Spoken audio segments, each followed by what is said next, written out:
bapanga noneho kugurisha utwawe. cyamunara. Bapanga cyamunara, amaterima akoreshwa mu gusizinga. Ibyo biterwa n'iki kugira ngo ase n'aho akugeneye amafaranga aho kugira ngo leta yakoherereze.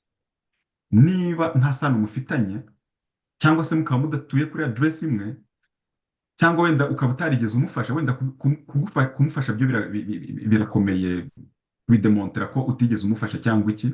Gasana Joseph ni umuntu ukora iby'amatagisi ariko kandi ubifiteho n'ubumenyi bwimbitse. Uyu munsi ntabwo turi butinde, ahubwo tugiye kwanzika nk'uko mubizi kandi mubimenyereye. Mbazanira ibiganiro bifite icyo bibamariye mu buzima bwanyu bwa buri munsi, cyane cyane abari mu bihugu bya Leta Zunze Ubumwe za Amerika, ariko wenda navuga ko bijya gusa n'ibya Canada kuko hose ni Amerika, na sisiteme z'ibihugu byateye imbere usanga akenshi ziba ari zimwe. Imbere yanyu mfite umutumirwa, ndibwira ko nk'uko nabibabwiye ubushize nzajya mbashakira abatumirwa babunganira atari abatuma mutakaza igihe cyanyu. Ndabizi mufite umwanya mwinshi wo gukora akazi, mukagira umwanya wo gukora ibibarangaza, wo guseka, ariko hari n'umwanya wo kugira ngo umuntu yunguke ibimufitiye akamaro mu buzima bwa buri munsi. Uku kwezi turimo kurakurikirwa n'ukwezi kwa nyuma ko gufayiringa ibyo bita amatagisi, cyangwa se umutumirwa araza kumfasha kugira ngo nze kubivuga mu mvugo iboneye. Hari igihe ikinyarwanda kigenda kigorana, ariko mu buryo bw'abahanga bafite ukuntu babyita. Ariko muri rusange amatagisi cyangwa se amatax returns ni ibintu bizwi bimenyerewe muri kominote yacu. Hari n'abantu bambwiye bati burya amafaranga bajya bayabona ari uko bakoze amatagisi. Ntabwo nzi niba ari byo koko, niba Amerika na Canada bigoye ku buryo umuntu ategereza amafaranga ari uko amatagisi yaje cyangwa se yabonetse. Reka natinze rero nakira umutumirwa, ni umuntu uzobereye muri ibyo bintu tugiye kuganira byitwa amatagisi cyangwa se amatax return. Turi gukoresha kamera ndetse na zoom kugira ngo tuze guhuza habonekemo ikintu cyiza kandi kinini. Yitwa Joseph Gasana, ni umuhanga, akaba ari inzobere mu birebana n'iby'ubukungu, byanze bikunze n'amatagisi arimo. Reka nguhe ikaze Joseph Gasana. Uraho neza? Muraho bwana Gasabato. Urumva ko mba ninjiye mu kiganiro mba nguruka cyane, ntabwo ngendera kuri sipidi ntoya. Okay, nta kibazo. Barambwira ngo umwanya w'Abanyamerika ngo ububaze ngo time is money, nanjye ngerageza gukoresha umwanya tukawubyaza umusaruro. Gasana Joseph ni umuntu ukora iby'amatagisi ariko kandi ubifiteho n'ubumenyi bwimbitse. Mbere y'uko wenda twinjira mu kiganiro, reka muhe umwanya abanze abibwire kugira ngo munumve n'impamvu naba namutumiye kugira ngo tuganire. Ntabwo iba ari ibintu bitumirwa buri muntu wese. Ese Gasana Joseph, nibwira ko atari ibanga, ufite aho uhuriye n'ibirebana n'ubukungu n'imisoro n'amafaranga, ibyo bintu usa n'uduha background yawe kugira ngo abantu bakumenye. Murakoze cyane. Hari wenda biraterwa n'uko ushaka ko twivuga, nigira icyo nibagirwa wenda muraza kumbwira. Ariko nk'uko bivuze, amazina yanjye ni Joseph Gasana. Ntuye muri state ya Arizona, ahantu maze imyaka isaga 8. Tugiye wenda mu by'amasomo, aho nkuriye n'ibi bintu by'amataxi cyangwa n'ubukungu nk'uko babivuze, ntabwo wibeshye kuko ni ibintu nize. Dusubiye mu Rwanda niho nari ntuye mbere yo kuza muri Amerika. Narize mbona degree muri economy, nize ibyo bita monetary economics. Nyuma yaho naje gukora imirimo itandukanye, ariko hari nk'iyo nakoze muri YELK, aho nakoze muri comptabilité yaho mu gihe cy'imyaka ijya kugera kuri 4. Maze kugera hano muri Amerika rero naje gufata umwanya n'ubundi ndavuga ngo byaba byiza ko nongere ubumenyi bwanjye, cyangwa se nkamenya nuko muri Amerika cyangwa se muri ibihugu bikize uburyo amasomo yaho aba ameze. Ndavuga reka nsubire ku ishuri. Narize maze igihe gitoya ngize graduation muri kaminuza bita University of Arizona, iri based hano muri Arizona. Nahakuye impamyabumenyi y'icyiciro cya 3 muri comptability. Ubwo nibyo bamwe bita ibaruramari. ubwo urumva digiri yanjye imwe iri muri ekonomi indi ikaba muri kontabilite. Ndumva muri make arongewe. Sinzi niba hari ibindi wenda wakwifuza birenzeho nabibwira, ariko muri make ni ugasanga. yego, hanyuma ndagira ngo tubwire by'umwihariko ku birebana, ubyegereze ku kiganiro tugiye gukora. Ese hari amakuru yimbitse waba ufite ku birebana n'imisoro? Birumvikana ibaruramari, icungamutungo, imari ni amafaranga. IRS cyangwa se Rwanda Revenue yo muri Amerika nayo ni amafaranga. Mu buzima bwawe n'akazi n'amasomo, hari aho wigeze wegerana n'ibintu bisa n'ibyo bintu bya IRS cyangwa se amatax return, kugira ngo ukurikire ikiganiro yumve ko ibyo umubwira biza kumufasha? Nibyo, ni ibintu natangiye gukora nkigera hano muri Amerika. Haramara umwaka nari natangiye kwinjira muri ibi bintu by'imisoro yo muri Amerika kugira ngo menye uko bikora.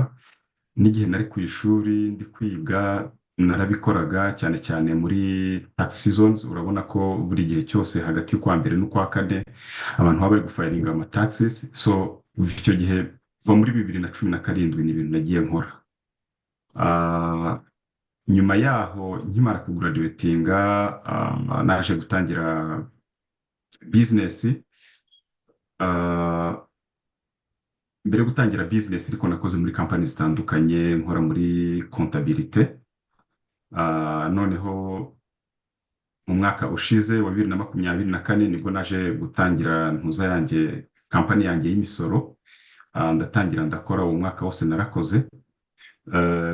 Aho nagiye mfasha abantu bakora imisoro ku giti cyabo, icyo twita individual tax returns, ndetse n'abafite ama businesses ari mu bwoko butandukanye, ibyo bita partnership, C corp, S corp. Abo bose nagiye mbafasha mu mwaka ushize. Hanyuma mu minsi ishize nari ndi mu kazi, natangiye by'umwihariko natangiye gukorera leta. Noneho muri ikigo cy'igihugu gishinzwe iby'imisoro wagereranije na Rwanda Revenue, ubwo hano muri Amerika ni RS, ni IRS. Nari maze igihe gito ntangiye, ubu nari nkiri muri probation period, ariko sinzi na mwarabyumvise mu minsi ishize haje kuba ikibazo, ubuyobozi buriho buyobowe na Trump, ndetse na department yashizeho bita DOGE, muri policies zabo nshya byaje kuba ko ngombwa ko bagabanya abakozi. Abantu twese twari tukiri muri probation period, apana muri IRS gusa, ndetse no mu zindi department zitandukanye. Baraduhagarika mu kazi, ariko by'umwihariko urumva ko noneho nagiye aho bishirira. So ndumva ari ibyo. Ndibwira yuko rero iyo background cyangwa se ayo makuru duhaye twinjira mu kiganiro aratuma nibura buri muntu atega amatwi iki kiganiro guhera gitangiye kugera gishoje, kuko ibyo tuza kuganira ni ibintu byakwafekita cyangwa se byagira ingaruka ku muntu mu buryo bwiza cyangwa se ububi, hashingiye ku makuru afite cyangwa se adafite. Turabyemeranya ko iyo nteruro mvuze ariko bimeze. Hanyuma turagerageza wenda dukoresha imvugo yumvikana. Abantu benshi bacu ntabwo baba bisobanukiwe, bitewe n'uko abantu ntabwo bagize amahirwe yo kugera mu mashuri. N'abayagezemo hari uwarize politike atazi ibintu bya ekonomi cyangwa se by'ubukungu n'amafaranga. Uraza kugerageza nyine mu buryo bwawe, kandi nzi ko ubikora, hanyuma abantu baze gusobanukirwa neza n'icyo tugiye kuganira. Muri make hari ibintu abantu bibaza, ndetse kugeza uyu munsi hari abantu bishyuzwa amafaranga ya leta bagiye bahabwa, bakayahabwa bayishimiye.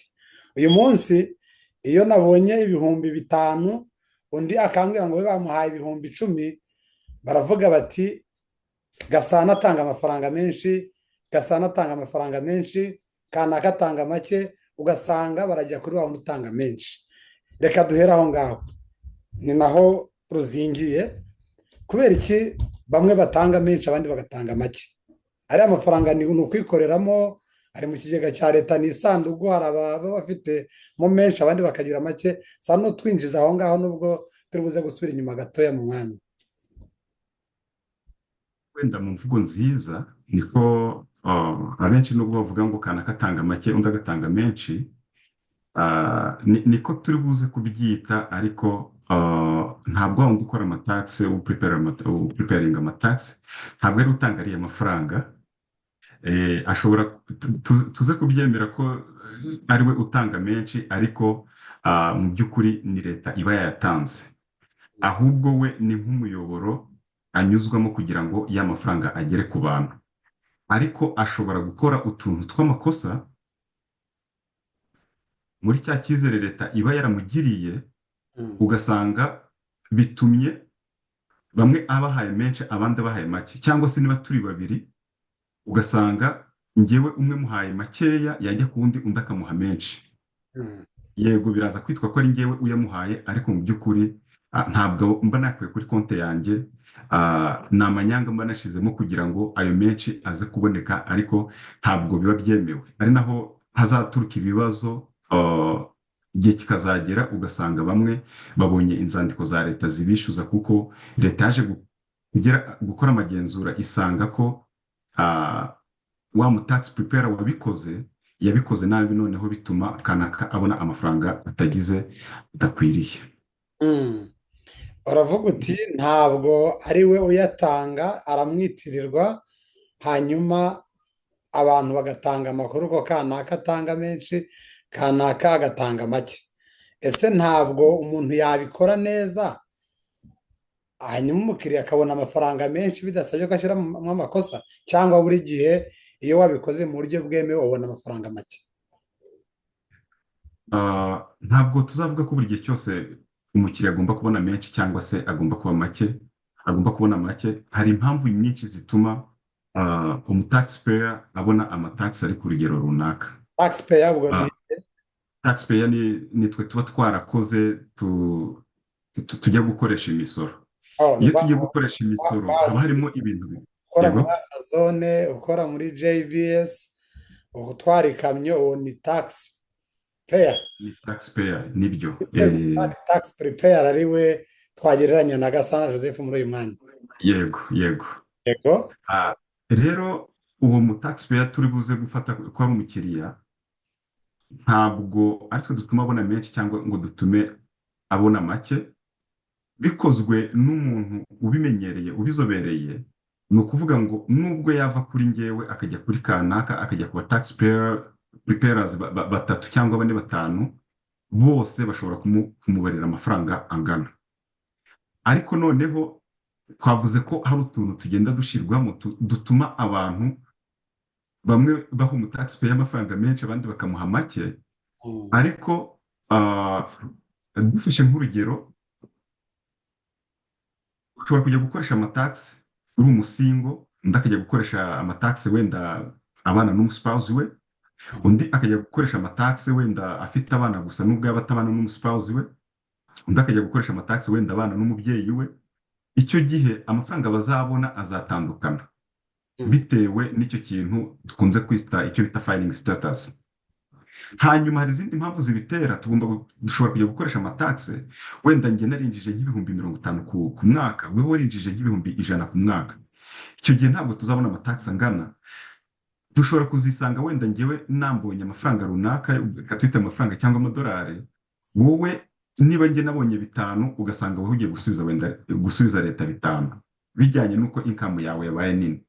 Rero hari impamvu nyinshi zituma uzabona umwe abonye imisoro ingana gutya, undi nako amadolari angana gutya, undi agasubiza leta, undi akabona duke cyane. N'izo mpamvu ni ukuvuga ngo hari credit umuntu ashobora kubona kuko afite abana, bigatuma agira ayagarurirwa, cyangwa se yakoreye amafaranga amadolari atari menshi, leta ikavuga ngo uriya muntu ntabwo yishoboye, reka tugire credit tumugenera. Ibyo byose biba biri mu itegeko ry'umusoro. Cyangwa se uriya yakoreye amadolari menshi, turamushyira mu cyiciro cy'abishyura kuri rate yo hejuru. Rate ni turi buvuge, ni ukuvuga ngo hari uwishyura umusoro icumi ku ijana, kuri cumi na kabiri ku ijana, kuri makumyabiri na kabiri ku ijana. Ibyo byose bikaza guterwa na income winjije muri uwo mwaka. So rero hari impamvu nyinshi zizatuma umuntu abona tax return, cyangwa se undi agasubiza, cyangwa se umwe akabona make undi akabona menshi. Okay, urakoze cyane. Reka noneho twinjire mu bihuriweho bya rusange. Ese amakosa abantu bacu, nibo audience yanjye, nibo mbwira, bakunze kugwamo rusange, bayagushijwemo n'abategura iyo misoro, akenshi batanabizi. Kugira ngo ujye gukoresha umwana mu bintu by'imisoro, ni uko wa mwana muba mufitanye isano.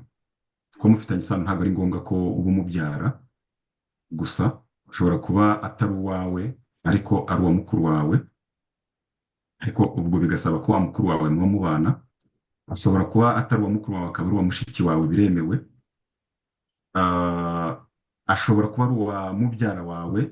Mbega ni ukuvuga ngo hari amasano menshi, ibyo bita ngo bya wenda uri step father cyangwa se step mom, ibintu nk'ibyo, cyangwa se wenda waramu adopse, ariko noneho hakaba harimo ako kantu k'agasano ushobora kwerekana. Si icyo gusa, ni ukuvuga ngo kugira ngo umwana ako gasano kagumeho, ntabwo bagusaba ikigaragaza iryo sano. niba bakubajije wenda impapuro z'amavuko, akenshi inangaha mbona last name cyangwa se izina ry'ababyeyi rikunze kuba ririmo. Ese ni nk'ibihe umuntu yakwitega akavuga ngo nibambaza impapuro zigaragaza isano dufitanye nzaryerekana? Tuvuge n'umwana wenda ni umwishwa wawe, cyangwa se ni mubyara wawe, umwana urera we, wenda birashobora ko aderesi zaba ari zimwe. Ese ubu ngubu Gasana nakoresha umwana we ari muri Arizona, ndi muri Michigan, ni urugero, kubera isano dufitanye igaragazwa nko kugira ngo ukoreshe umwana, hari ibintu bigeze muri bitanu bitaho. Icya mbere, ugomba kugaragaza isano, ugomba kuba ushobora kwerekana ko mufitanye isano, aribyo byandi twavugaga mu kanya. Icya kabiri, ugomba kuba werekana ko wa muntu mutuye kuri aderesi imwe, cyangwa se nubwo mwaba mutakiye kuri aderesi imwe, ariko ukaba ushobora kwerekana ko mwabaye kuri aderesi imwe nibura amezi 6 mu gihe cy'amezi 12 muri wa mwaka. Icya gatatu, ugomba kuba werekana ko wamufashije,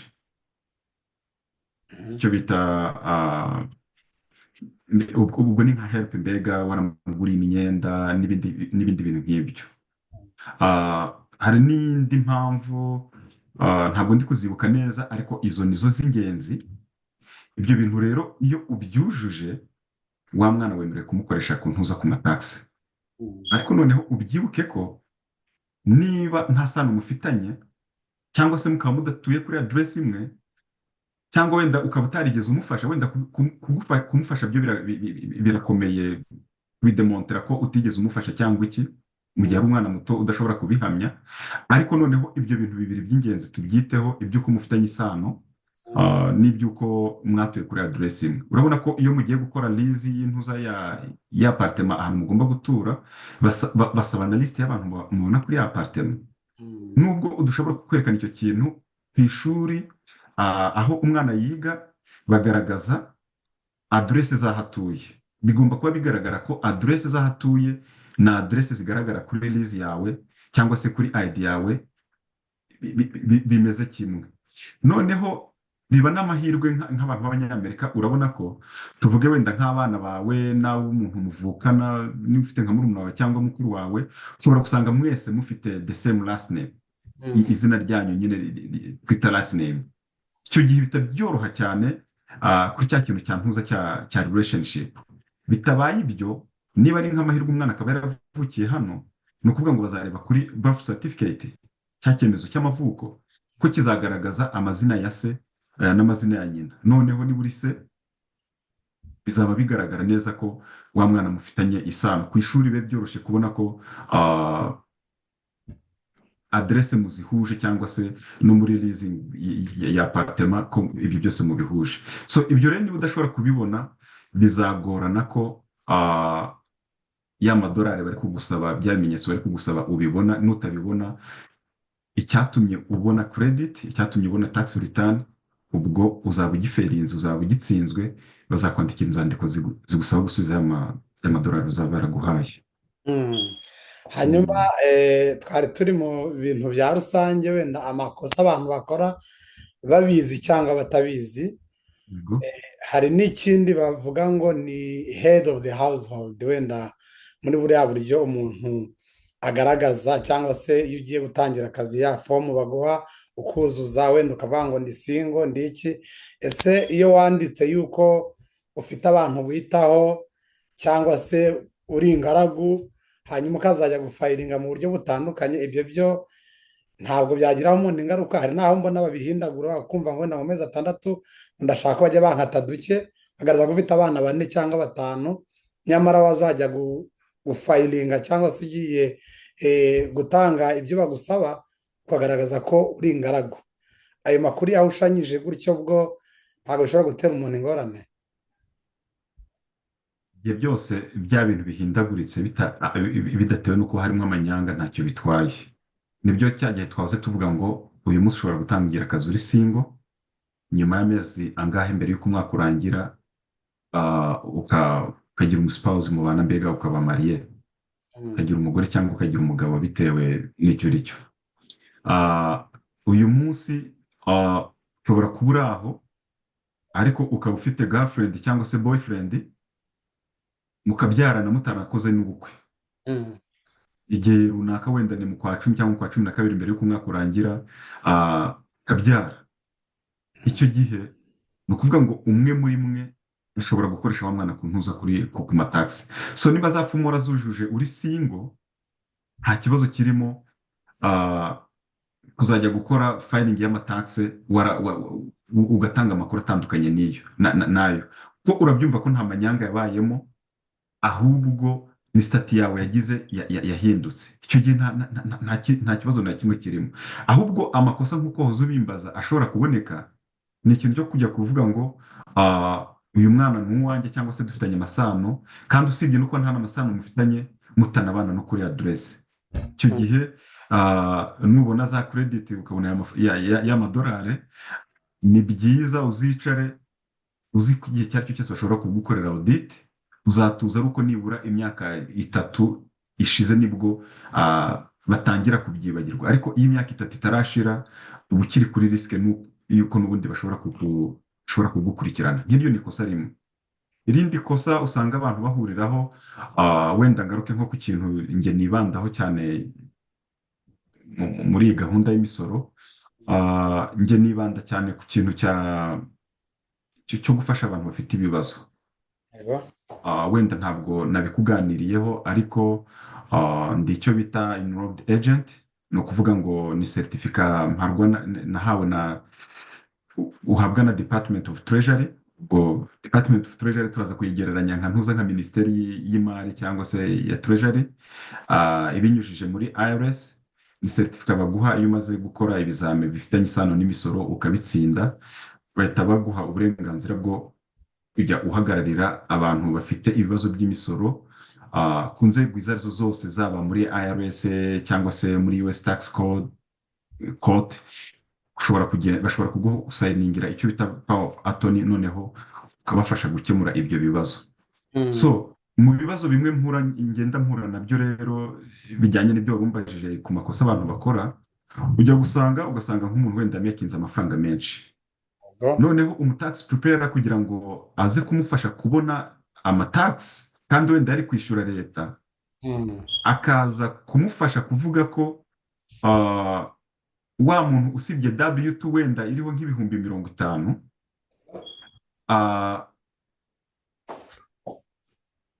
usibye nka W2 wenda iriho nk'ibihumbi 50 yakoreye, ko wa muntu yakoze business wenda igahomba ibihumbi bigeze kuri 30. Urabyumva n'urugero? Icyo gihe iyo dukora imisoro, wa mutax preparer icyo akora ni uko leta yemera ko cya gihombo cy'ibihumbi 30 gikurwa muri ya W2 iriho ibihumbi 50, agasigarana ibihumbi 20 bya nete byitwa ko yakoreye muri uwo mwaka. Icyo gihe uko biri bugende, niba ari by'umwihariko afite nk'umwana, aragenda akabona amatax meza cyane, akaba yarenza mu n'ibihumbi 10. Ariko noneho igitumye abona ya matax menshi ubyibuke ko bamuhimbiye ko wenda yatwaraga limuzini yego. cyangwa se ya limuzini irahomba ibihumbi by'ibihumbi 30 twavuze, cyangwa yatwaraga turake Mm, n'izindi kind of business umuntu adashobora kurondora, noneho zikazatuma abona amataxis ataragenewe. Icyo gihe rero nk'abo bantu bahuye n'ibyo bibazo, ujya kubona ukabona y'amadolari wayabonye, ritani zawe ukazibona, nyuma y'imyaka 2 cyangwa 3 cyangwa 4 ukazisanga bakwandikiye inzandiko zikwishyuza. Nk'abo bantu rero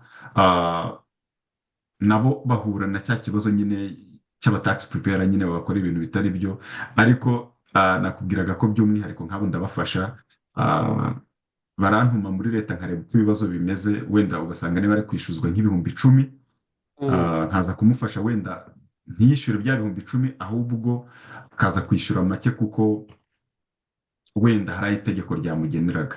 Amakosa rero abantu bagenda bakora ni menshi, ariko ni ibibazo kuko abantu bisanga mu makosa, kandi iyo uganiye n'umu taxpayer usanga hari ibindi bintu wakagombye kumufasha, bigatuma abona amataxe kandi mu buryo buri bwo butanyuze mu ntuza, butanyuze mu bintu by'ubujura.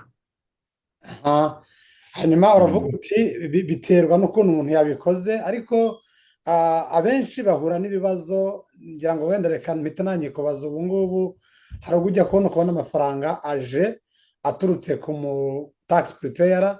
Ese ibyo byo birateganywa yuko umuntu yabona amafaranga aho avuye hose, cyangwa ubundi bashyiramo konte y'umuntu, umukiriya wa wundi wagufashije ukamwishyura? Ibyo biterwa n'iki kugira ngo ase n'aho akugeneye amafaranga, aho kugira ngo leta yakoherereze? Iyo umuntu agiye gukoresha amataxe, hari uburyo bubiri wemerewe gutangamo information y'uburyo y'amataxe azakugeraho. Ni ukuvuga ngo ubwa mbere ni uko wemerewe kubwira wa mu tax preparer ko ufite bank account, ukaza kumubwira bank account yawe n'ibyo bita routing number. Icyo gihe hazaba direct deposit. Uburyo bwa kabiri ni uko mubwira ngo wenda nta account mfite, cyangwa se sinshaka ko return zanjye zizaza kuri account. Icyo gihe abishyira muri systeme ko uzabona check. Ya check noneho iraza, hari icyo bita bank product, ni banki ziba zikorana na leta. Ubwo ni uburyo bumwe, ndavuga muri bya bintu bijyanye na check. Ni ukuvuga ngo iyo bank product ni banki ziri approved kuba zemerewe gukorana na IRS. Noneho icyo gihe fees wa mu prepare yaguciye ziragenda zikamugera kuri konte yiwe, noneho n'ayawe akagera kuri ntuza, akaza kuri konte yawe. Ubwo ndacyari kuri bwa buryo bwa mbere bwa ntuza bwa direct deposit. Ubwo nibwo nagarutseho. Ni ukuvuga ngo niba ari direct deposit, either niba warahisemo ya bank product, ni ukuvuga ngo amadolari amwe azajya ku wagukoreye amataxi, andi ajya kuri bank account yawe. Uburyo bwa kabiri, niba warahisemo ko cheque uzayibona, ariko ukaba warahisemo ya bank product, aho kugira ngo ibe direct deposit, ukaba wahisemo ko hazaba mbega kuyakohereza kuri mail. Iyo wahisemo ya bank product, ntabwo y'amafaranga azaza kuri ntuza, ntabwo y'amadolari azajya kuri ntuza, kuri mailbox yawe hahandi utuye, ahubwo azajya kuri office ya wa mu tax preparer, agukatire check, ayiguhereza. Ntabwo ibyo ari ikibazo. Noneho icyo gihe aye azaba yaragiye kuri ntuza, kuri account ye. Ariko noneho uburyo bwa gatatu, niba utarigeze uhitamo bya bindi bya bank product, twibukanye ko umuntu ahitamo bank product igihe wabwiye umu tax preparer ngo fees ziwe azazifate ku mataxi yawe, nibwo uhitamo cya kintu cya bank product. Ariko niba wamwishyuye in hand, niba guciye amadolari 300 cyangwa 500 ukayamwishyura, nta mpamvu zakagombye gutuma ya cheke izaza kuri ofisi yiwe, ahubwo ya cheke yakagombye kuzaza kuri mail yiwe. Sinzi niba ngisubije neza. Uragisubije, ariko ngira ngo kimaze kuba rusange. Abantu baravuga bati hari aba tax preparer bajya biba abantu, ugasanga wamwishyuye wenda 200 cyangwa se 100 bitewe n'ayo mwumvikanye, hanyuma akaguha amafaranga, wajya gukurikirana wenda ugahamagara muri RS kugira ngo wenda ubimenye, ugasanga bagwishyuye ibihumbi 7, we yaguhaye ibihumbi 5. Ese iyo ayo makosa abaye, umukiriya afite uburenganzira bwo kubikurikirana hehe? Ninde wabimufasha? Nabyo wayifasha abantu cyangwa bisaba kugana inkiko? ataremereye cyane wakwirwa ashobora no kuba yanafungisha n'uriya mu tax preparer cyangwa se bakamuca amande cyane, kuko niba wabwiye umuntu ngo amuciye amadolari runaka wenda ni 200, 300, 500, ntabwo akagombye guhindukira ngo ujye kumuca andi. Ariko amakosa akorwa n'abatax preparer benshi ni uko arakubarira, aho kugira ngo akubwire ngo uzabona ibihumbi 10, we akakubwira ngo uzabona ibihumbi 8. Yarangiza ukaza kumwishyura za fizi yaguciye, yashaka nakubwira ngo ni amadolari 100 cyangwa se 200 uri bunyishyure, ariko akaba afite ibanga kuko azi ko utazashobora gusoma za mpapuro, cyangwa se nta nubwo azanaziguha, benshi nta nubwo bemera kuzitanga. Impamvu batemera kuziha abo bakoreye amataxe, ubwo ni impapuro twita 1040, ni za zindi bagomba kuguha bamaze kugukorera amataxe. Impamvu atazemera kuguha ni uko afite ibanga ry'uko wari kubona ibihumbi 10 ukaba yakubara ibihumbi 8, we ntakubwire rya banga ry'uko yaguciye hari ibindi 2 bisanga yayandi yakubwiye nyirizina yaguciye.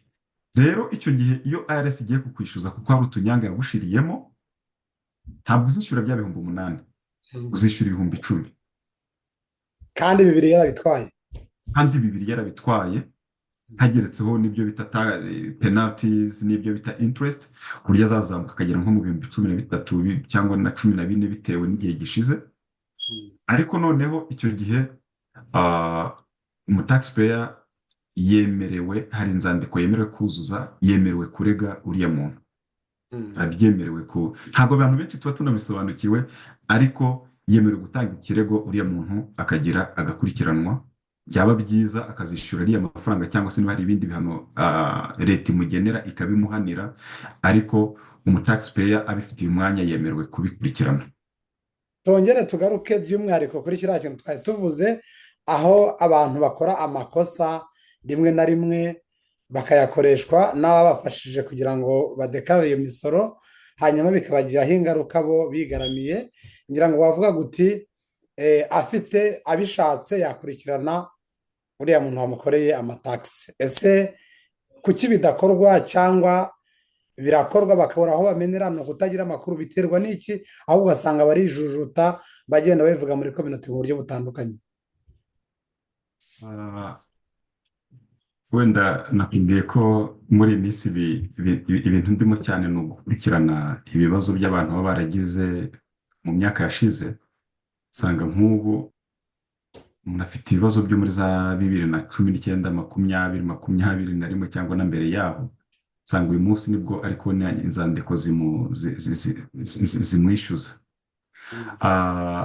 Abandi ugasanga arakubwiye ngo ngewe namaze kwibagirwa ibyo kubona amataxi, ati narakoze bwa mbere sinayabona, ubwa kabiri sinayabona, ubwa gatatu ni nkaho nabivuyemo, ntabwo nkibona amataxi.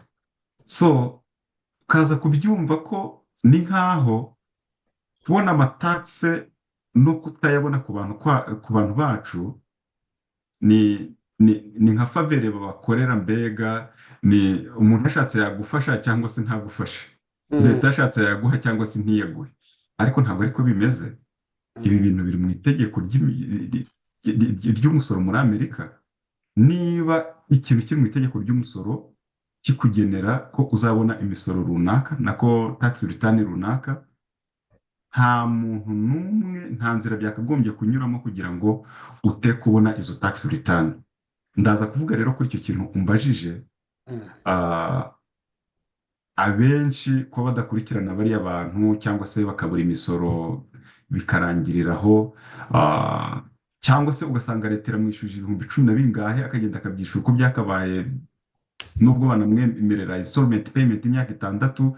Ni ukuvuga ngo akenshi ndaza kubigereranya n'uko tubifitemo ubumenyi buke, nta makuru menshi tuba dufite bijyanye n'uko itegeko ry'umusoro rikora hano muri iki gihugu. Ari naho ngenda avuga nti niba nk'umuntu umukoreye amatakse biba byiza ko ntabwo njye mukorera gusa, ahubwo mfata umwanya niba bifitiye ubushake nkaza kumuha okay, ubwo ndabyita nka education, uduhugurwa duke tujyanye na n'uko ameze cyangwa se na wa musoro we, nkamusobanurira impamvu abonye aya, impamvu atabonye ariya yose, ibintu nk'ibyo. Rero mu ncamake ndaza kuvuga ko akenshi tubiterwa n'uko tubifitemo ubumenyi buke, ariko atari uko bimeze. Twakagombye gusobanukirwa ko ntabwo kuba tubona tax return ntabwo ari faveur. Icyo ni kimwe. Cya kabiri, kuba ushobora kugira ibibazo kubera ko ari umutax preparer wabigukoreye, n'ubundi ufite itegeko rikurengera. Hari na department ya IRS ibishinzwe, ishinzwe kuvuganira aba taxpayer ku buryo ibibazo byanyu mu bijyanyeyo barabikurikirana. Hanyuma bo ingaruka zibageraho ni izihe niba ashobora kwandika yuko wenda uri head of the household kugira ngo ubone amafaranga menshi kandi ko ukayabona, nyuma yaho agatwara ye bagasigara bagukanda uri wenyine, reka bari ko mbyita. Ese we ingaruka zimugeraho ni izihe? Ko usanga ibyo yanditsemo hari nubwo tuba tutabizi, nyamara ingaruka tukazazifasha. We ingaruka zimugeraho ni izihe? Nta masezerano mwebwe cyangwa aba tax preparer mugirana na leta ku buryo bikubuza gukora ibintu udafitiye gihamya? Kuki yanyita ko ndi head of the household nyamara ndi umusingo? Kuki atinyuka kubikora kandi azi ko atari ko bimeze? Wenda reka mbigarukeho. Hari utuntu twinshi tugomba kujya twitaho twebwe iyo aba taxpayer bagiye gukoresha amatax. Icya mbere ni uko niba umuntu amaze kugukorera amatax, yagombye kuguha kopi ya ya matax. Ubwo nicyo bita tax return. Bambere ntuzana icyo bita 1040. Bwirwa gukorera amatax ati nkeneye 1040 yanjye, cyangwa se mu magambo asanzwe nkeneye kopi z'amatax yanjye wankoreye. Cya kabiri, hakagombye kubaho sinyatire. Rero niba uriya muntu abyizeye neza ko ibyo yagukoreye ari byo, ntabwo byakagombye kumutera ikibazo. Ariko ku rundi ruhande, ngarutse kuri icyo kibazo cy'uko ingaruka zishobora kubageraho zo ni izihe, cyane cyane nk'icyo wari umbajije ngo mbese aguhimbye ngo uri head of household utari we. Aho ho biragoranye ko yapfa kuguhimbira ngo uri head of household utari we, kuko nk'iyo uri single avuze ngo araguhimbiye ngo akugize head of household kugira ngo uze kubona tax credit, byaba bisobanuye ko ari bugushakire n'umudependent. Kandi ibyo byo ntago bishoboka. Ntabwo yakubonera umudependent kuko amuhimbiye nk'umwana runaka. umwana ntabwo byashoboka, kuko biraza gusaba ko ya social y'umwana uyishyira muri system. Ya social rero IRS ifite amakuru niba ibaho cyangwa se niba itabaho, cyangwa se niba wa mwana umuhaye yarakoreshejwe cyangwa se atarakoreshejwe. Aho ho ndaza kuvuga ko bigoranye kuguhindurira stati ngo akugire head of household wenda wari umusingo. Ahubwo igishoboka ni uko wowe wabyikorera ugakora ayo manyanga, ukajya gushaka nyine wa mwana utuye hano, wa mwana mudafitanye amasano w'iyo hirya, utigeze muba kuri adresse imwe, utigeze ufasha mu buryo runaka. Icyo gihe nicyo kiri kugira head of household kandi utari we. Wenda ari umuntu muziranye, nkawe tuziranye, nabimenya ko umwana atari uwawe cyangwa iki, ariko ntabwo biri mu nshingano zanjye nk'umutax preparer kubimenya ko wa muntu ntabwo ari uwawe cyangwa se uwawe.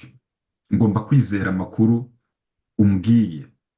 Niba uzanye umudependent cyangwa se wa mwana, ngomba kwizera amakuru umbwiye. Wenda tuziranye nibwo nakubwira ngo okay, ngiye kugukorera, ariko ingaruka zishobora kuza z'uko bashobora kukubaza amasano ufitanye n'uyu mwana, ugasanga ntabwo ushoboye kubisubiza ariko igihe uzagirira ikibazo ho njye nk'umutax prepare nta ngaruka zizaba zindi kuko nzaba nagendeye ku makuru wampaye Mm. ariko noneho ya makosa ari buterwe n'umutax prepare bya bintu yagushiriyemo by'amabizinesi yahombye kugira ngo ubone amafaranga amadolari menshi. Ah, hari ibintu by'amagaze bitanga amatax credit ku bantu bakoze bizinesi zifite aho zihuriye n'amafuel, bigatuma ubona credit ukabona amatax menshi. Ah, hari abo bashiriramo ko babaye aba student, hari nk'uwo naje gusanga afite imyaka isaga 50, bamushiriyemo ko yari umunyeshuri muri uwo mwaka Mm. kugira ngo aze kubona credit. So ibyo bintu aba yagushiriyemo atari ko wabimusabye, ingaruka zije ukajya kubibwira IRS ko iki kibazo wagitewe n'uriya muntu, uko IRS ibikemura. IRS iraza kuvuga ngo niba twaraguhaye ibihumbi 10 wagombaga kubona 5, kwirengagije inzira byanyuzemo kugira ngo yabone amadolari twashize kuri akawunti yawe, Mm. ugomba kuyishyura. Niba ushaka gukurikirana uriya mu tax prepare, nawe andika, hari fomu wuzuza zimukurikirana, nawe agakurikiranwa, cyane cyane ko niba yarakubariye ibihumbi 10 wagombaga kubona 5, akenshi azakubwira ko ari ibihumbi 8 wabonye, Mm. agutwaremo nka bya 2, cyangwa se niba yaguhaye 7 agutwaremo 3. Mm. Icyo gihe ufite ubushobozi bwo kubisobanurira IRS ko nubwo muri kunyishyuza ibihumbi 10, ngewe nabonye 7 uriya muntu yayatwaye ntanabizi. Ubwo ni uburenganzira bw'umutaxpayer. So ingaruka rero zigera kuri ba tax preparer ni nyinshi. Ubwo twaba tugiye mu bintu by'amategeko, ariko nk'ubu nahoze nsoma wenda muri kese yo muri Florida, aho nk'umutax preparer baje gusanga yararimije, ubwo turabyita ko ni amatax ya leta, ariko cyane cyane leta yo ibyita ko ari amatax y'abanyamerika. Mm. Nza kubona ko bari kumukatira, ntago nibuka imyaka, ariko yagombaga kwishyura miliyoni zisaga 2. Miliyoni 2 z'amadolari. 2 z'amadolari, Mm. urumva? Mm. So kandi ni ibyo iyo ingaruka nyinshi wabivuzemo. zishobora kumugeraho bitewe n'amakosa yakoze, Mm. ariko ni ibintu bishoboka cyane. hanyuma ikintu gikomeye kibi umuntu yakwitega wenda, nabonaga mu Rwanda Revenue ifite ububasha bwo guteza cyamunara inzu yawe, imodoka yawe, imitungo yawe. Ese inaha nabyo birashoboka ko umuntu aramutse abuze ubwishyu, iyi leta ifite ububasha, cyangwa bo ni abanyembabazi ntabwo bakwangiriza bingana bityo? Birakorwa cyane. Ni ukuvuga ngo iyo bagukoreye audit, babyita ngo ni assessment. Iyo bagukoreye assessment bagasanga hari imisoro ya leta warimije ugomba kwishyura, cyangwa se ntiwigeze ujya gukoresha tax return wagombaga kujyayo. Hari nk'abantu bacu benshi bibwira ngo wenda niba nta mwana mfite ibiki, ntabwo nzirwa njya gukoresha imisoro. Mm. Ariko buri wese agomba kujya gukoresha imisoro, cyane cyane niba uri single ukaba warakoreye ibihumbi bisaga 14,100. Niba uri umuhead of household ukaba wakoreye hejuru y'ibihumbi bisaga 20 n'andi. Niba uri mariye ukaba warakoreye ibihumbi birenze 29, ugomba kujya gukoresha tax return.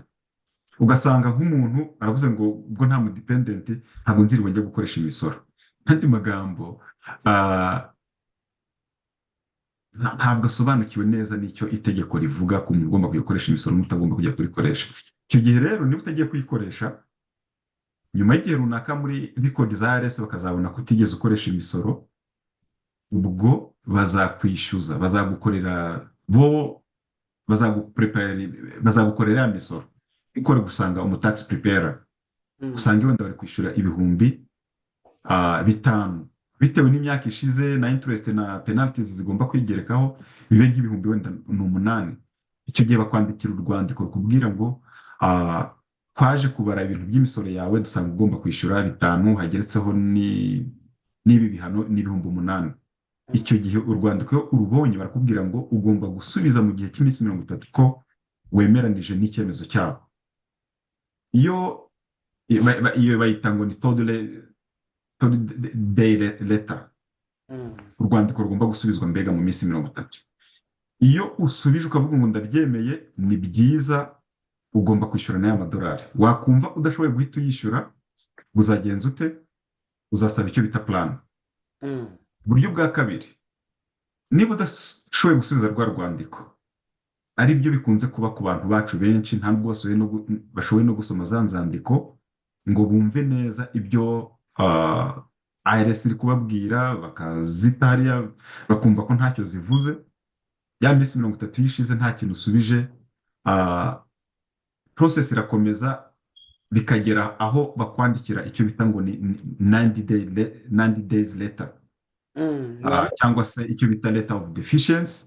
Mm, Noneho baguha amezi ageze muri 3, ubwo niyo minsi 90 mm, yo kugira ngo noneho uzabe wishyuye amafaranga cyangwa amadolari. mm. Igihe kiragera, iyo utabasubije, bashobora no kwifatira umwanya bo bakohereza umuntu, uvuge bagatanga information kuri post office ko wa muntu azaza akakuzanira urwandiko ukamusinyira ko urwakiriye, Agakomanga iwawe.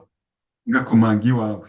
Mm, Rero izo ni process bakomeza kwinginga kugira ngo barebe ko ibibazo byakemuka binyuze mu nzira nziza. Iyo amahoro. binaniwe noneho Mm, bapanga noneho kugurisha utwawe. cyamunara. Bapanga cyamunara, amaterima akoreshwa mu gusizinga, levi, ibintu nk'ibyo. Mm, Ah, kwese ibintu dutunze hano muri Amerika, muri sisiteme birimo. Niba mfite imodoka imwe cyangwa ebyiri barazibona, niba mfite inzu barayibona, niba mfite undi mutungo runaka barawuzi. Icyo gihe uko bigenda baravuga bati tugiye kugurisha iriya modoka ye agaciro k'ibihumbi wenda 20, turayigurisha tuyiteze cyamunara, wenda nubwo twanakuramo 15 mu buryo bwihuse. Niturangiza uze gufata ayacu, wenda ntihasigare 1000 tuze kukimusubiza, ariko twayigurishije. Niba utayifite ukaba ufite inzu, ya nzu baraza kuyigurisha. mm, Niba wenda waba utarangiza kuyishyura ariko ukaba ufitemo kuri wenda y'ibihumbi 100, baraza kuyigurisha, bafatamo yabo, niba hasigaye dukeya bagire batuguhe. Ibyo bijyanye n'ibihano turi bwite ko biri civil, bitari criminal, ariko hari aho bigera bikaba byakwanduza izina ryawe mu buryo noneho burenzeho, cyangwa se ukaba wajya no gufungwa bitewe mm. n'amakosa uko angana, mbega ku bijyanye no kwiba umutungo wa leta.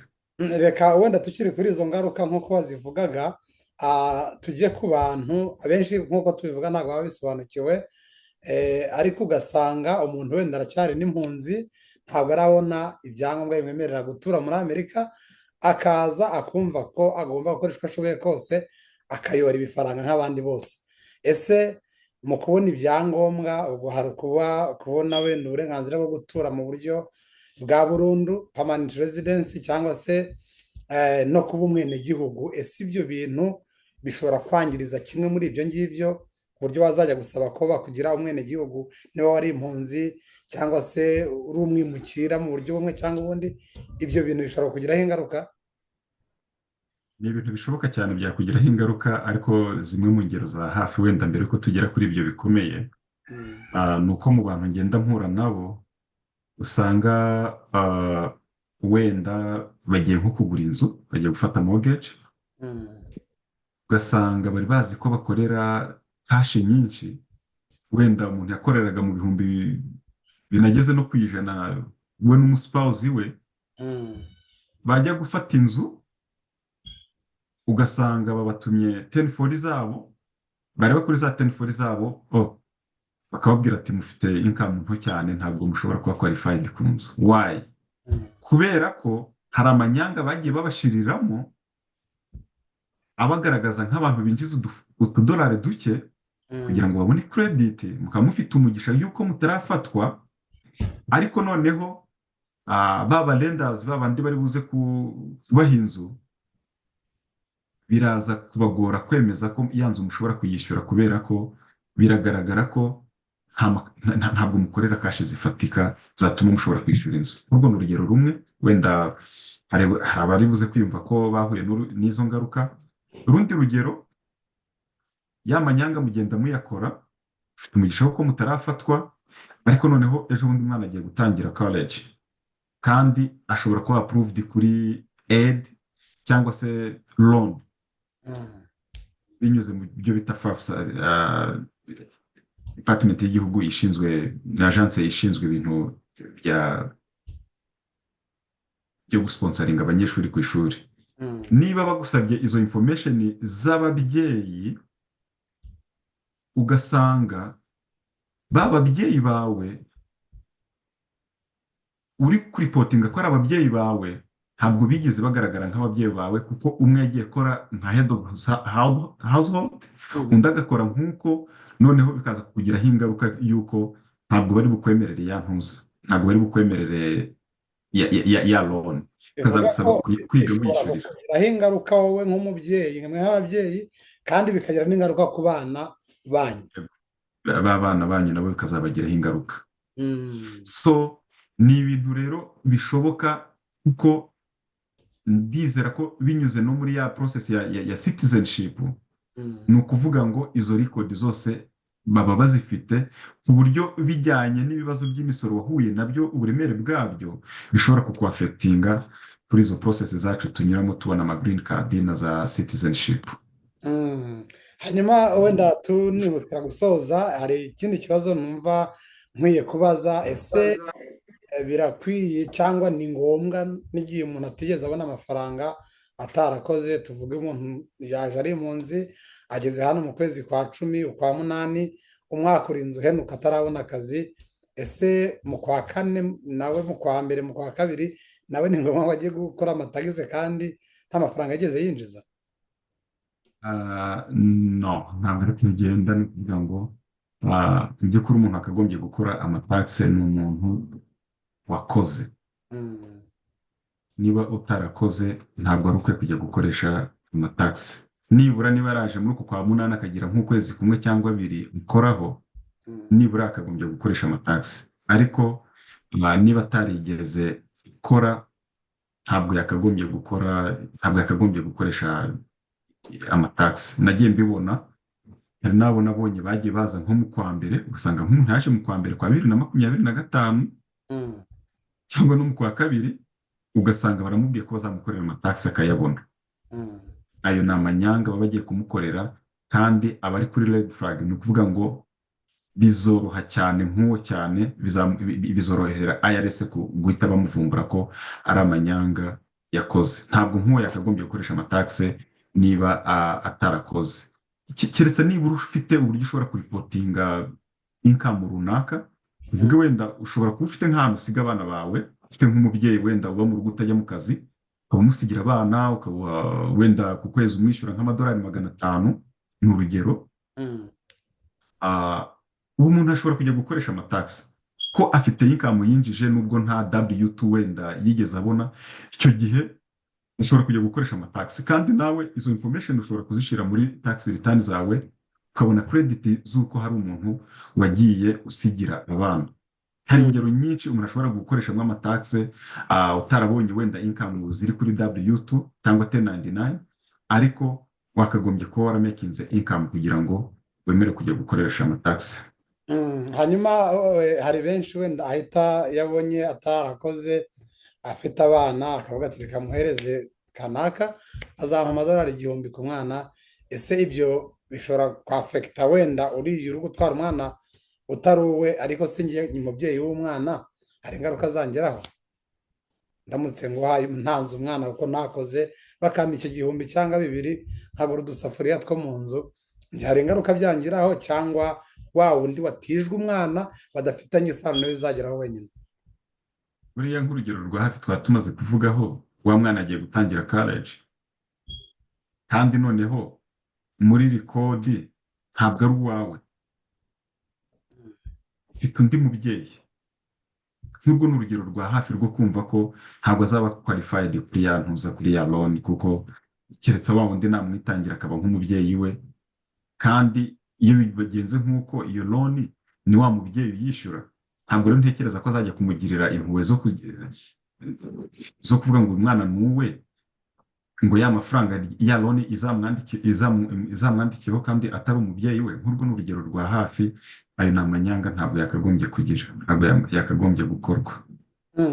hanyuma mu nshamake dusoza, abantu twavuze byinshi bafite ibyo bumvise, ariko muri make abantu basigarana iki, bitondera iki, birinda iki? Dufite inyota n'inzara y'amafaranga, abantu babaye mu bihugu mu bukene bw'imyaka hafi ya yose, bageze aho bishoboka barumva ko bakeneye amafaranga bubi na bwiza. Ese muri iki kiganiro tugize cy'iminota runaka, isaha imwe, abantu basigarana iki mu ncamake? N'ubwo bose bakeneye amafaranga, ariko bakeneye no kuba muri iki gihugu imyaka myinshi. Ni bike abantu bakwiye kwitondera muri make dusoza? Icyo abantu bagomba kwitondera ni uko iki gihugu ni igihugu gituwe n'abantu bagiye baturuka imihanda yose, reka nkoresha iyo terme, baturutse ahantu hatandukanye. Bamwe baza ari abantu bazima baje gushaka imibereho, ariko hakaba n'abandi bantu baza ari aba bandi bitewe n'iyo baturutse. Rero ni igihugu cyashyizeho amategeko menshi cyane, ku buryo amwe muri yo twe tugenda kwisanga twagonzwe nayo mu buryo tutanazi. Rero ni igihugu gisaba kwitwararika mu bintu byose, cyane cyane byagera ku bintu by'imisoro. Iyo habonetse ikibazo mu manyanga cyabaye mu misoro, leta iravuga ngo kanaka ari imisoro y'abaturage, kuko niba wabonye amatakse uze kwibuka ko hari undi wakoreye menshi, barayamukata weho barayaguha. Niba ubona food stamp, uze kwibuka ko yavuye mu misoro y'undi wakoreye menshi, baramukata weho baguha food stamp. So baba allergic, cyangwa se birababaza cyane iyo basanze hari ibintu by'amanyanga byakozwe mu ntuza, mu bintu by'imisoro cyangwa se n'ibindi bintu by'amanyanga bikorwa bifite aho bihuriye n'imisoro cyangwa se n'andi mategeko. Rero icyo ndi buvuge ni uko nibyo urugendo ni rurerure, wenda ntabwo abantu benshi babisobanukiwe, ariko ku rundi ruhande ibyo mudasobanukiwe mu bijyanye n'imisoro, nkanjye ndi hano, hari n'abandi ntekereza bafite ubumenyi muri ibintu bijyanye n'imisoro. Wambaza igihe icyo ari cyo cyose, nubwo ntanakwitaba, uranyandikira. Niba ufite ikibazo cyose wibaza gifitanye isano n'imisoro, nshobora kugufasha. Ikindi, ukitondera abantu bagukorera imisoro, ukibaza ese uyu muntu abifiteho ubumenyi buhagije? Icyo nacyo ni ikindi kintu wakagombye kwibaza mbere y'uko ujya gukoresha imisoro, kuko wibuke ko cyagenda nagarutse ku kintu kivuga ngo niba bakwishyuje amafaranga wabonye utakagombye kuyabona, wa muntu wagukoreye amatakse ashobora kugirwaho n'ingaruka runaka. Ariko IRS iravuga ngo amadolari niweho twayahaye, byanga bikunze ugomba kugenza ute, ugomba kuyishyura. Ibyo gukurikirana uriya mu tax preparer nabyo bikazagenza ute, bikazaza nyuma. Rero koresha amataxe mu buryo nyabwo, aho tudasobanukiwe tubaze, kandi n'abafite ibibazo na IRS reka mbabwire ngo ndahari, cyangwa se n'abandi ba tax professional bashobora kubafasha, mubegere kugira ngo babafashe gukemura ibibazo bya hato na hato mugenda muhura nabyo bifitanye isano n'imisoro, kuko itegeko ry'umusoro hano ni rinini, haba harimo utuntu twinshi dushobora kukugonga. Ariko biranashoboka ko hari uburyo umuntu ashobora kugufashamo, ugasanga byashobora kugiraho ingaruka, hari uburyo byoroshye cyangwa se bikemutse. Mu yandi magambo uravuga uti itonde, niba wagiye guha amafaranga menshi, tekereza ubanze urebe niba ayo mafaranga ugiye kubona uyemerewe, kugira ngo utayafata ejo akagushyira mu kaga, ukaba utangiye ubuzima bw'igihugu bubi bw'amadeni no kuba bihemu. Uti mugane aba tax professionals, mu yandi magambo bisa nkaho byumvikana ko hari ababikora batabisobanukiwe. Mbona hari abantu rwose ejo yakoraga aka kazi, igihe cy'amatagisi cyagera akava mu kazi ke akajya kurya amafaranga y'abaturage atabisobanukiwe. Ese murimo inzego uravuga ati aba professionals, bivuge ko hari abantu babikora batabisobanukiwe. uko bimeze. Gahunda za hano, leta iravuga ngo aba taxpayers ni benshi cyane. Tuvuge nko muri uyu mwaka wa 2024 abantu bakoze basaga basaga miliyoni 150. Rero kubona abantu babafasha mu gihe cy'amezi 2 cyangwa 3 kugira ngo babe barangije gukoresha imisoro, leta ibona bisa naho bigoye. Ndavuga abantu babihugukiye cyane, mbega baba professional babizi neza, ku buryo itari butanga itegeko ngo nibo bagomba gufasha bariya bantu gusa. Mwibutse ko binashoboka ko ushobora kwikorera imisoro. Hari software zibifashamo. Niba uri umuntu ushobora kugerageza ukabyikorera, hari software zibigufashamo, ibyo bita za TurboTax, ukaba wanabyikorera wowe ubwawe. Ariko noneho leta ikavuga ngo okay, wa muntu ushobora kumva afite confidence zo kubikora turamureka bikore. Icy'ingenzi ni uko itegeko rihari, nihagira ibintu by'itegeko rimugonga cyangwa rikagonga abo yakoreye amatakse, turahari, tuzagenza ute, turamwibikiye. kuko icyo bita fraudulent ni ukuvuga ngo ntabwo umusoro usaza. Umusoro wibye leta igihe cyose leta ibikwibikiye, bifata imyaka 3, 5, 10, leta ibikwibikiye ibizakugira, ibizagufata. Rero kubera wa mubare w'abantu benshi, leta irareka umuntu wese wumva abishaka akabikora, ariko bitibagije ko igihe kizagera ikagenza ute, igasubira ikajya kureba niba bya bintu byakozwe bimeze neza, haba ku wabikoze cyangwa se n'uwabikorewe. Rero icyo nashaka kuvuga ni uko nk'ubu tuba dufite record zacu muri IRS, icyo bita ngo ni PTN, Tax Preparer Identification Number. Ni ukuvuga ngo umuntu wese wakoze imisoro izina rye riragaragara muri IRS, buryo igihe cyose bamushakiye bagenza ute bamubona. N'uwakoresheje imisoro bien sûr nawe baramubona igihe cyose bashakiye. Rero kubera abantu benshi, niyo mpamvu IRS ireka ngo buri wese abikore, ariko ntabwo yabibujije ko ingaruka nziza mu byakozwe nabi izamukurikirana ibanga bikomeza. Arakoze cyane, reka tugushimire. Ariko wenda hari uwavuga ati ikiganiro kirandyoheye, ndetse ndifuza ko Joseph Gasana, umuprofessional ufite amakuru yimbitse nk'aya ngaya, yabinkorera akampa amafaranga meza atari bungwe nabi. Ese uwakwifuza ko umukorera, ntabwo mbizi niba wemera wenda gutanga amakuru yawe kugira ngo umuntu abe yaguhamagara cyangwa se akwandikira email umufashe mu buryo bumwe cyangwa se ubundi, umuntu agukeneye yakubona he? Hari telefone yanjye nayikubwira, abenshi wenda nizo bakoresha. Wambona kuri message bisanzwe, wambona kuri WhatsApp. Ubu ndi gukora website ya business yanjye, mu minsi mike izaba yagiye hanze, buryo kuri social media zose muzaba mushobora kubona business yanjye. Ikindi sinaba imisoro gusa dufasha, ahubwo n'abantu bafite ibintu by'ama businesses tubafasha gukora ibyo bita bookkeeping. Bafite ibibazo bijyanye no kuvuga ngo nzakora business iri mu buhe bwoko, ukaba ugiye gutangira business, turagufasha. Ndagufasha nkamenya business ushobora gutangira bitewe nuko mpaye makuru, ko hari ibyo bita za LLC, hari ibyo bita za C Corp, ibyo bita ama S Corp. So ibyo byose turaganira, nkamenya amakuru yawe, noneho nkakugira inama. Kandi sinabakeneye gukoresha imisoro gusa, navuze ko na babandi bose bafite ibibazo bifite aho bihuriye na IRS, turaganira, ndabafasha. Njye ndabyemerewe, umuntu wese waba ufitanye na IRS ndabyemerewe ko ansinyira akantuma agenda nkabikurikirana muri IRS mu nyungu ze. Mm. rero ndahari kuri telefone yanjye sinzi niba nayibabwira. Yego. Ni 480 930 9561. Iyo niyo nimero yanjye.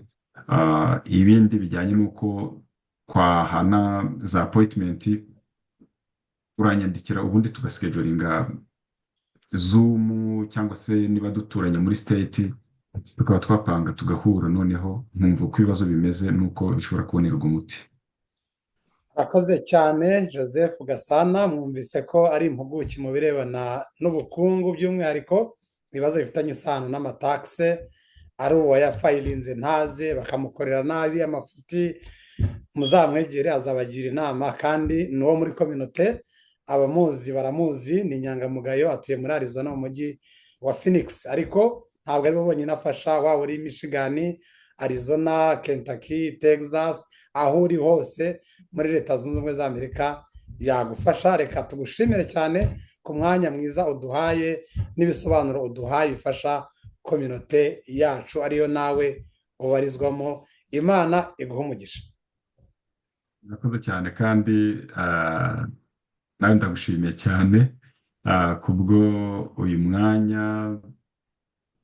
Dushobora no gushishikariza abantu ngo mukore subscribe kugira ngo tujye turushaho kubona ibiganiro byiza, kuko ibiganiro byawe ni ibintu bifite aho bihuriye na kominote yacu, ni ibintu bifite aho bihuriye n'ubuzima tubamo bwa buri munsi muri iki gihugu turimo nk'abashyitsi.